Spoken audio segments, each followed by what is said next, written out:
These are the types of games that, first of all, you can throw out the records because there's a lot of history between the two clubs.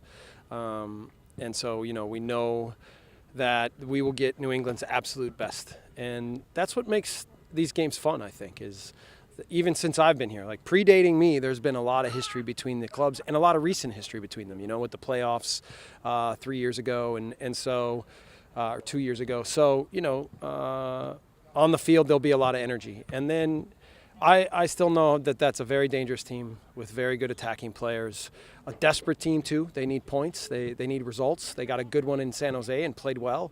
So, we can't let them now use this game to gather more momentum. So we have to expect their absolute best and make sure that when we step on the field that we're going to really push things from our end. As we get here in the stretch run in the Eastern Conference, you look up at the top and it's New York City keeps winning. Toronto has been on fire lately. Does that put more pressure on you, especially at home, to make sure you lock down 3 points and keep up? No, I think we have enough pressure on ourselves, but we know we're in a good way. And in all these moments, whether it was the beginning of the year or toward the end of the year, looking at the table is useless. It's more important to handle yourselves day in and day out and game in and game out, and then the table takes care of itself. So I think we'll have to make a really good push. We have 5 of 7 at home now. So if we handle our business at home, then we'll set ourselves up for success come the end of the year.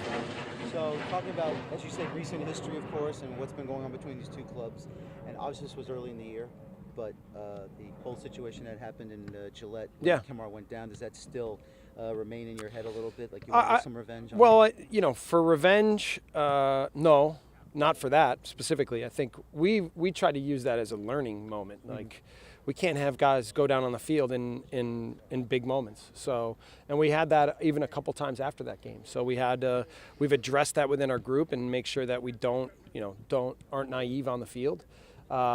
So, that's been more about how we learn from it. So, and again, the competitive energy between the two clubs is high, and they've designated it rivalry week.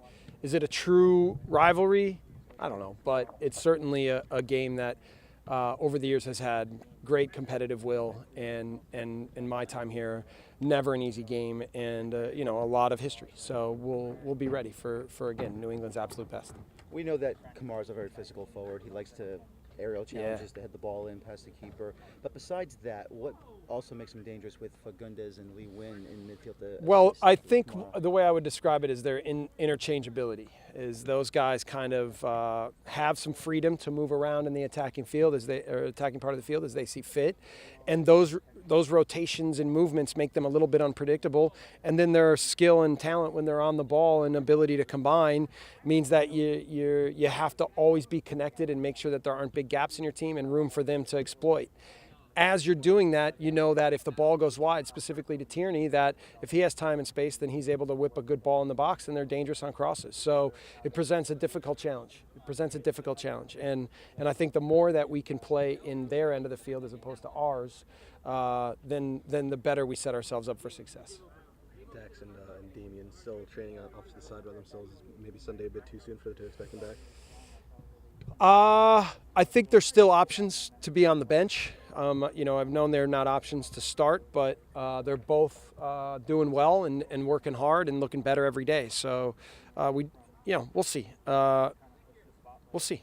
I mean, I don't want to rule either one of them out because I want to give them both the opportunity to push until the last day to see if they're available. So this isn't about keeping anything secret. It's just about giving those guys every opportunity to be available. How surprised are you how quickly Dax is recovering from that injury as well as Davis? Yeah, well, the Dax one we learned with Sal last year that bone and that injury can recover quicker than sometimes predicted. So, it's just now about can he handle the loading and the impacting. And he's getting better every day. And then Damian has, recovered really well. So the ankle's fine, and then his knee is really good. So, if he doesn't make it this weekend, he'll for sure be available next week.